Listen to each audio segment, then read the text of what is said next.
Anda mantan TKI dan berhasil mengembangkan pasar untuk tempat mantan TKI berjualan. Itu di daerah mana? Labuan Ratu, Kecamatan Labuan Ratu, Lampung Timur.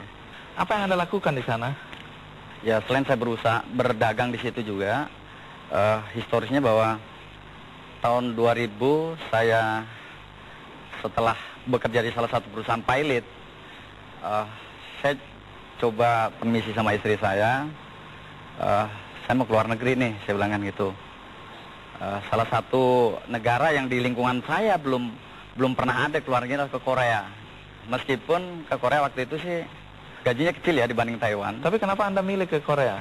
Saya tertarik pertama kedisiplinan ya. Saya lihat ada beberapa teman yang sudah berangkat waktu itu dengan latihan semi militer. Nah, saya pikir ini bagus nih. Saya pikir untuk pembentukan diri, pembentukan mental dan sebagainya. Saya coba permisi sama istri saya. Saya ngomong gimana nih kalau saya pergi ke luar negeri untuk ya merubah taraf hidup lah paling tidak kan. Apa kata istri? Istri saya justru silakan, welcome, tapi saya dikasih gambaran dua masalah yang sampai sekarang saya ingat. Apa itu? Yang pertama adalah, ingat, pergi ke luar negeri itu, kalau sukses, itu tetangga akan iri. Ya, harus pilih salah satu. Yang kedua, kalau tidak sukses, tetangga dan orang lain akan tepuk tangan nyorakin kita gagal. Pilih mana dan harus salah satu pilih. Harus memilih salah satu kan gitu. Sudah, saya akan milih salah satu, setelah nanti saya pulang, saya akan ngasih jawaban, saya bilang. Saya berangkat. Sama istri sendiri kayak drama iya. ya. Itu motivasi, saya bilang, wah ini luar biasa, saya bilang udah. Terus? Saya berangkat. Tunggu, sebelum Anda cerita apa yang terjadi di Korea Selatan, saya ingin tahu dulu, urusan kios ini belum selesai tadi. Urusan pasar, berapa kios di pasar itu? Total ada 95.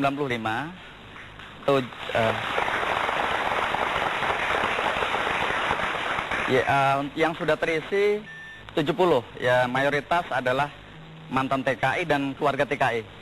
Berdagang di situ Berdagang ya? Plus 24 pasar pagi. Alhamdulillah pasar pagi penuh.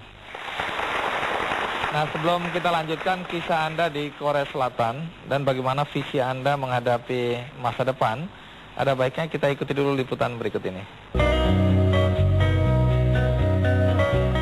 Pergi menjadi TKI itu harus punya target.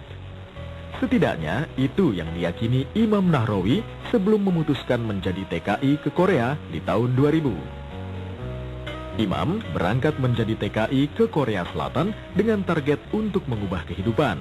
Karena gaji sebelumnya sebagai pekerja di pabrik pengolahan pisang dirasa tidak kunjung cukup. Di sana, Imam bekerja di pabrik tekstil di Busan, Korea Selatan. Tekad, usaha keras, dan kejujuran yang membuat Imam bisa mengumpulkan banyak modal untuk menjadi pengusaha di tanah kelahirannya setelah ia kembali dari Korea tahun 2002. Imam yang dibantu Suprihatin istrinya kini mengelola usaha toko bahan bangunan, pabrik genting, kebun karet, dan kolam ikan gurame. Semua kekayaan yang dibangun dari modal gaji yang dia kumpulkan selama bekerja di Korea itu kini mencapai miliaran rupiah. Tidak hanya itu, pria berusia 43 tahun ini juga membangun pasar yang diperuntukkan bagi para mantan TKI. Para TKI yang banyak di desanya direkrut untuk membangun kios dan berbisnis bersama. Pendirian pasar ini katanya merupakan wujud prihatin karena banyak ditemukan mantan TKI yang kembali miskin setelah pulang ke kampung halamannya. Hal ini karena para mantan TKI berperilaku konsumtif dan tidak bisa mengelola uang hasil jerih payah selama bekerja di luar negeri. Tak heran jika banyak mantan TKI yang berterima kasih kepada Imam, karena dengan usaha ini mereka tak harus lagi menjadi TKI. Saat ini, pasar yang berada di pinggir jalan lintas timur Sumatera Lampung ini memiliki 94 kios dan 24 lapak. Para mantan TKI ini bisa berjualan baju, sepeda, jasa fotokopi, hingga berdagang sayur dan buah.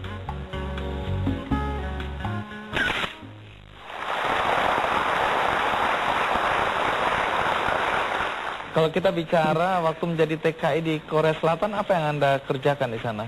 3 bulan pertama, kebetulan saya basicnya waktu itu saya terakhir kerja di perusahaan adalah di kasih logistik, sehingga ketika saya ngisi biodata, saya pernah kerja di logistik. Di sana ditaruhlah di logistik. Ternyata berbeda nih pada 3 bulan pertama. Selama ini saya jadi kasih, di sana justru jadi kuli. Yang saya lakukan justru barang datang dari mobil tronton yang bannya 8 itu, kita yang bongkar. Kita yang bongkar, kita turunin, kita masukin, kita susun.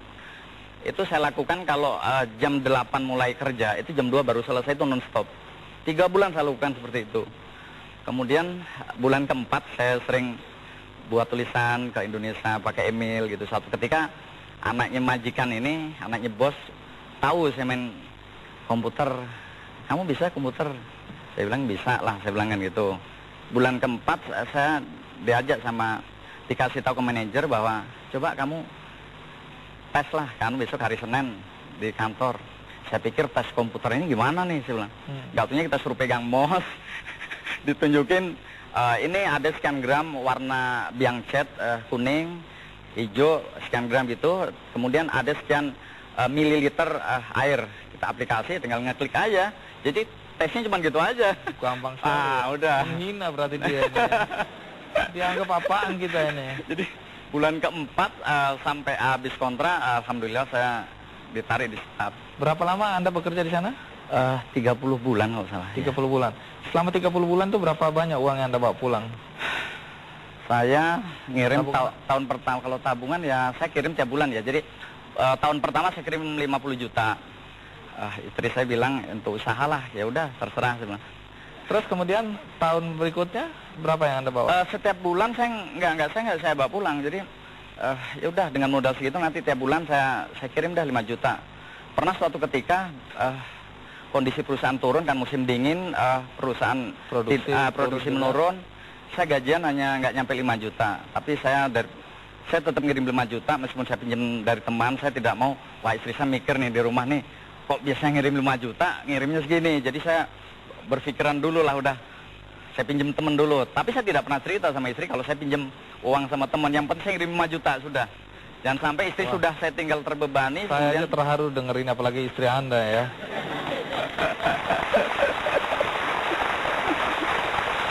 Oke. Nah, waktu Anda kembali ke Indonesia, apa yang Anda lakukan? Sebelum pulang, saya ditanya nih sama salah satu manajer, Imam katanya, saya hitung-hitung duit kamu nih banyak nih, kamu pulang mau apa? Ya dengan bahasa kelakar saya jawab, saya mau jadi bos lah, saya bilang gitu. Saya dimarahin, jangan, kalau bahasa Koreanya, bos Anteo katanya. Bos Jadi, Anteo. Jadi bos jangan, dia bilang. Oke. Jadi bos. kamu harus kerja, gitu. Jadi kamu harus kerja.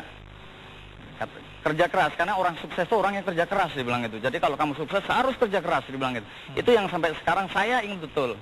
Sehingga ketika saya pulang, saya dikasih kesempatan alhamdulillah sama istri saya baik hati.